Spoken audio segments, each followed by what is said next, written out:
அனுசரணை பெர்ன் மற்றும் சூரிச் மாநகரில் அத்தியாவசிய உணவுப் பொருட்களை மலிவு விலையை பெற்றுக் கொள்ள இம்போர்ட்டாஸ் கேஷ் அண்ட் கேரி.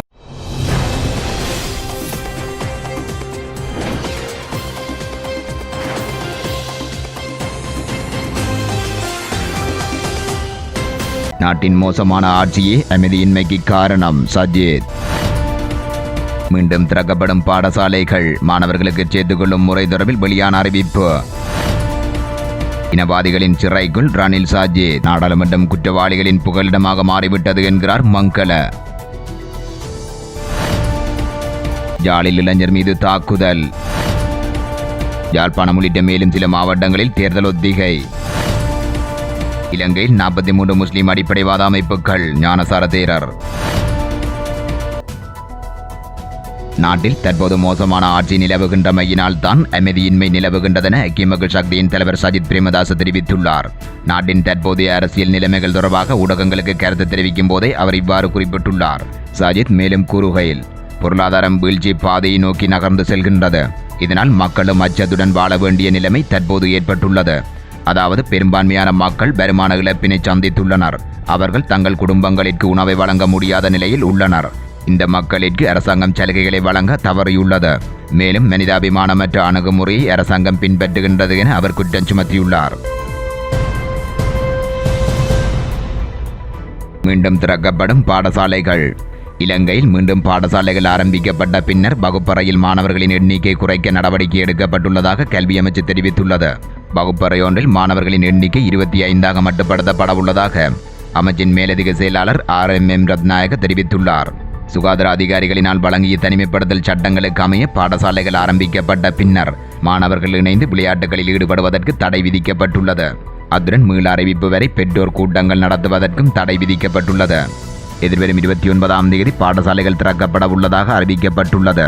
எனினும் ஜூலை 6ஆம் தேதியே மாணவர்கள் பாடசாலைக்கு உள்வாங்குவார்கள் என அறிவிக்கப்பட்டுள்ளமை குறிப்பிடத்தக்கது.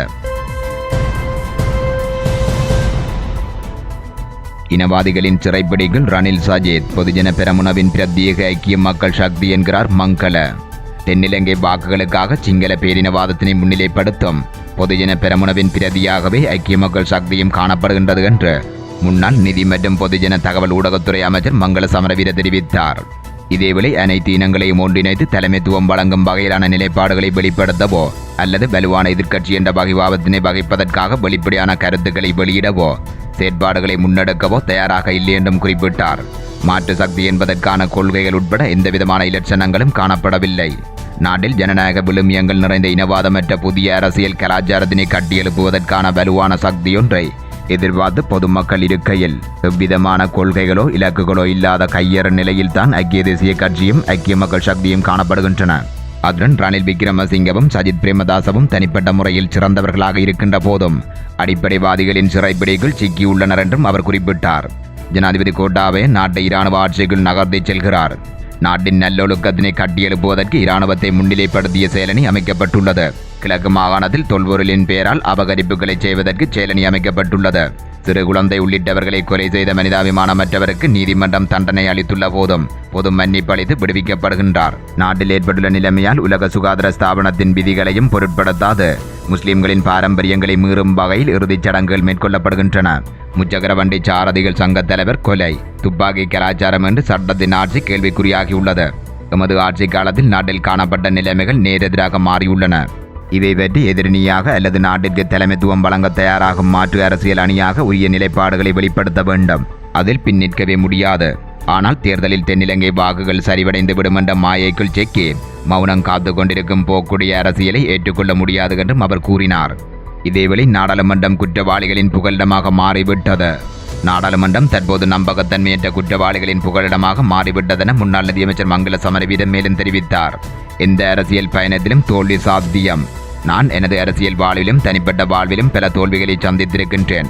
ஆனால் தோல்வியை கண்டு ஒருபோதும் தப்பியோடியதில்லை. தோல்வியை நான் எப்போதும் வெற்றிக்கான படிக்கல்லாக பயன்படுத்தி இருக்கின்றேன். 1988 முதல் நான் அனைத்து நாடாளுமன்ற தேர்தலிலும் வெற்றி பெற்றிருக்கின்றேன். நான் பல வருடங்களாக மிக பெருமளவு அபிவிருத்தி திட்டங்களை முன்னெடுத்துள்ளேன்.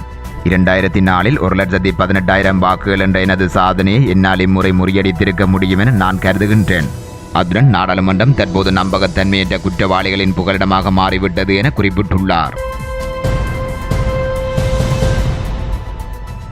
யாழில் இளைஞர் மீது தாக்குதல். யாழ்ப்பாணம் தென்மராட்சி கெட்பெலி மத்தி பகுதியில் இடம்பெற்ற தாக்குதலில் இளைஞர் ஒருவர் காயமடைந்து சாகவச்சேரி ஆதார வைத்தியசாலையில் அனுமதிக்கப்பட்டுள்ளார். இந்த சம்பவம் நேற்று மாலை இடம்பெற்றுள்ளது. சம்பவத்தில் ரவிச்சந்திரன் செந்துஜன் வயது 20 என்பவரே காயமடைந்த நிலையில் வைத்தியசாலையில் அனுமதிக்கப்பட்டுள்ளார். கெட்பெலி மத்தி பகுதியில் உள்ள மைதானத்திற்கு அருகாமையில் பாலாவில் இருந்து வந்த இளைஞர் கசிப்பு அருந்தியதாகவும் அவ்வழியில் சென்ற இளைஞரை கசிப்பு அருந்துவதற்காக அழைத்த போது அவர் மறுத்ததால் குறித்த இளைஞரை சரமாரியாக தாக்கியதாகவும் தெரிவிக்கப்படுகின்றது. இதனையடுத்து சம்பவம் தொடர்பாக கொடிகாமம் போலீஸ் நிலையத்தில் முறைப்பாடு பதிவு செய்யப்பட்டுள்ள நிலையில் போலீசார் மேலதிக விசாரணைகளை முன்னெடுத்து வருகின்றனர். யாழ்ப்பாணம் உள்ளிட்ட மேலும் சில மாவட்டங்களில் தேர்தல் ஒத்திகை. யாழ்ப்பாணம் உள்ளிட்ட மேலும் சில இடங்களில் தேர்தல் ஒத்திகை இன்று நடத்தப்படுகின்றதாக தேர்தல் ஆணைக்குழு அறிவித்துள்ளது. எதிர்வரும் ஆகஸ்ட் 5ஆம் தேதி நடத்தப்பட உள்ள பொதுத் தேர்தலை சுகாதார வழிகாட்டு முறைகளின் கீழ் நடத்துவதில் உள்ள சிரமங்களை கண்டறிவதற்காக தேர்தல் ஆணைக்குழு மாதிரி வாக்கெடுப்புகளை தற்போது ஒவ்வொரு கட்டமாக நடத்தி வருகின்றது. அந்த வகையில் முதல் கட்டமாக அம்பலாங்குடையில் மாதிரி வாக்கெடுப்பு ஒன்றை நடத்தியது. அதனைத் தொடர்ந்து மொனராகலை மாவட்டம் வெள்ளவாயிலும், புலனறுவை மாவட்டம் திம்புலாகலவிலும், மாத்தளை மாவட்டம் ரத்தோட்டவிலும், புத்தளம் மாவட்டம் கட்பிட்டியிலும், மாத்தறை மாவட்டம் அக்குரசவிலும், கம்பகா மாவட்டம் நீர்கொழும்பிலும், கொழும்பு மாவட்டத்தில் கொழும்பு வடக்கு மற்றும் தெமட்டகொடவிலும் மாதிரி வாக்கெடுப்புகளை தேர்தல் ஆணைக்குழு நடத்தியிருந்தது.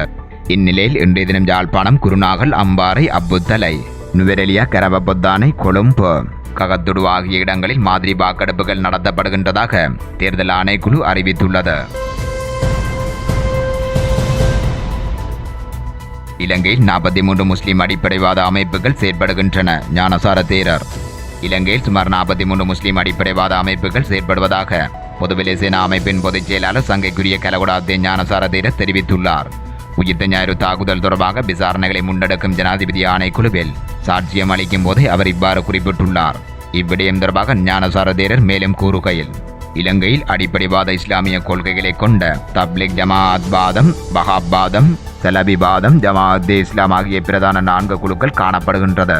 அதாவது பல்வேறு பெயர்களில் பொருட்கள் தயாரிக்கப்பட்டாலும் அதற்கு கோதுமை மாவை பயன்படுத்தப்படும். அதேபோன்று இந்த குழுக்களும் வெவ்வேறு பெயர்களில் ஒன்று கூடி செயல்பட்டு வருகின்றன. அதேபோன்றே சக்ரான் என்ற நபர் உருவாவதற்கும் அவர் ஒரு குழுவை உருவாக்குவதற்கும் ஜமாஅத்தே இஸ்லாமவாதம் என்ற ஒன்றே அடிப்படையாக இருந்துள்ளது. மேலும் கடவுளுக்காக எந்த ஒரு தருணத்திலும் தற்கொலை செய்து கொள்ள அவர்கள் தயாராக இருக்கின்றார்கள். அதேபோன்று ஜமாஅத்தே இஸ்லாம் கொள்கை கொண்டவர்கள் ஜிகாத்தை பரப்புகின்றனர். பேருவளையில் உள்ள ஜாமியா நலீமியா இஸ்லாமிய நிறுவனம் இவ்வாறான பல்வேறு செயற்பாடுகளில் ஈடுபடுகின்றது. இதில் கல்வி கற்பவர்கள் உயர்தர கல்விக்காக பேராதனை பல்கலைக்கழகத்திற்கு அனுப்பி வைக்கப்பட்டுள்ளனர். அதுடன் இவ்வாறு கல்வி கற்பவர்கள் தற்போது தொழிலுக்காக இலங்கையின் பொருளாதார முக்கியத்துவம் மிக்க பல இடங்களுக்கு அனுப்பி வைக்கப்பட்டுள்ளனர். அவ்வாறான 4000 பேர் உள்ளனர். அவர்களில் சிலர் அரச இஸ்லாமிய பாட புத்தகத்தை தயாரிப்பதற்கு ஒத்துழைப்பு வழங்கியுள்ளனர். அதற்கமைய 9ஆம் வகுப்பு, 12 மற்றும் 13ஆம் வகுப்பு இஸ்லாமிய பாட புத்தகங்களில் எகிப்தின் இவான் முஸ்லிம் அமைப்பின் தலைவரின் கற்கை நெறிகளும் உள்ளடக்கப்பட்டுள்ளது.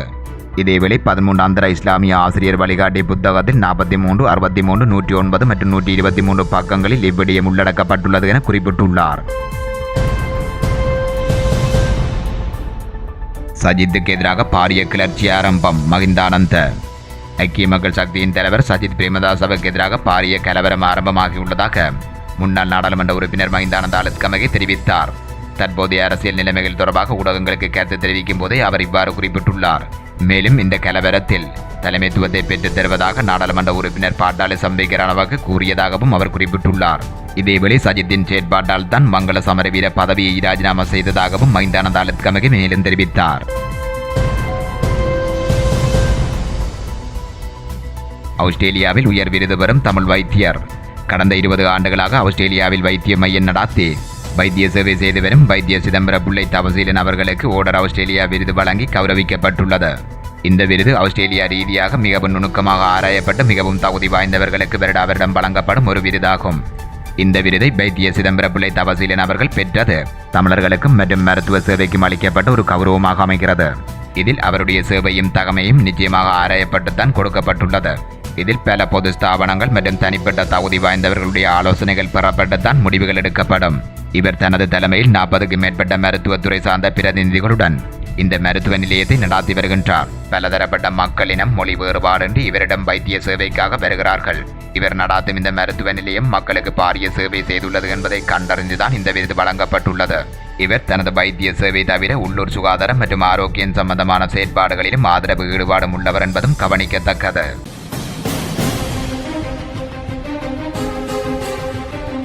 தரணி வாழ் தமிழர்களின் இதய ஒலி தமிழன் 24.com